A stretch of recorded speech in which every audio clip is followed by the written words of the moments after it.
front-end development is changing rapidly. And if you're still following the same learning path from years ago, you're already behind. But don't worry, this video will give you the exact roadmap to master front-end development in 2025. You'll learn the most relevant skills, the latest trends, and the common mistakes to avoid.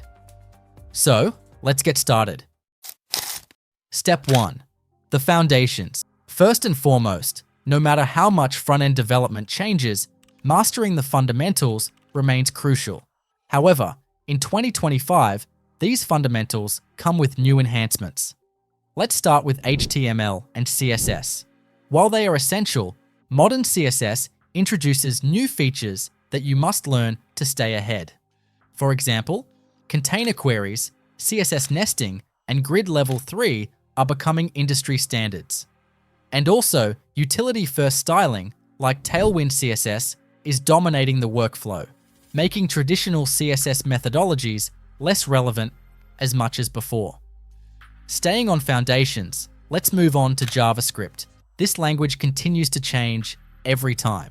And in 2025, it's not just about knowing the basics, but also about mastering the latest ES 2025 features, such as the new improvements in async handling and immutable arrays, which make JavaScript more powerful than ever. And additionally, writing framework-ready JavaScript is essential, especially if you plan to work with React, Solid.js, or Quick. Now that we've covered the foundations everyone should know, let's move on to the most debated topic, choosing the right framework. Step 2. Picking your framework, React, or something new. At this stage, many beginners struggle with selecting the best front-end framework. And in 2025, React continues to be the dominant choice for new learners, but new competitors are rising.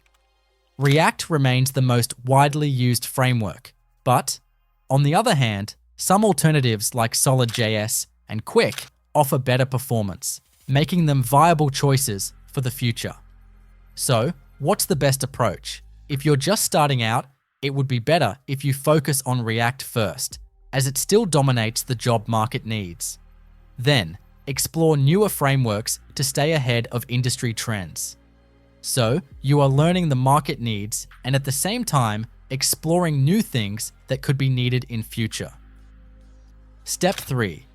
Now that you've picked your framework, it's time to focus on something just as important, which is how your application looks and feels. Because let's be honest, a great user experience isn't just about functionality, it's also about design. So, how do you make sure your UI stands out in 2025? First, let's talk about styling. Gone are the days of writing long and complicated CSS files. Instead, utility-first frameworks like Tailwind CSS are dominating the industry. And it's not just because they're trendy. Tailwind speeds up development and keeps your styles consistent across large projects. But using Tailwind alone isn't enough. You also need to think about design systems. If you've ever struggled with keeping your components reusable and scalable, learning tools like Storybook and Radix UI will completely change how you build interfaces. Step 4.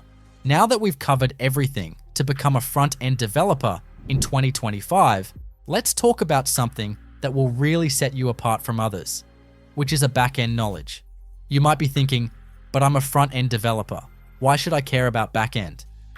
Well, the truth is, in 2025, having a basic understanding of back-end concepts will make you more valuable and give you a competitive edge. Think about it. Front-end developers who understand how data works, how it's fetched, and how it's stored can build more dynamic and interactive websites. And this will really help you build a strong portfolio and get out of competition. So, if you follow these steps, you'll be well ahead of most front-end developers in 2025. And I didn't talk about other technologies like Git and GitHub because, in my opinion, I think they're still the same and no need to talk about them in this video. But if you have a different idea, let me know in the comments.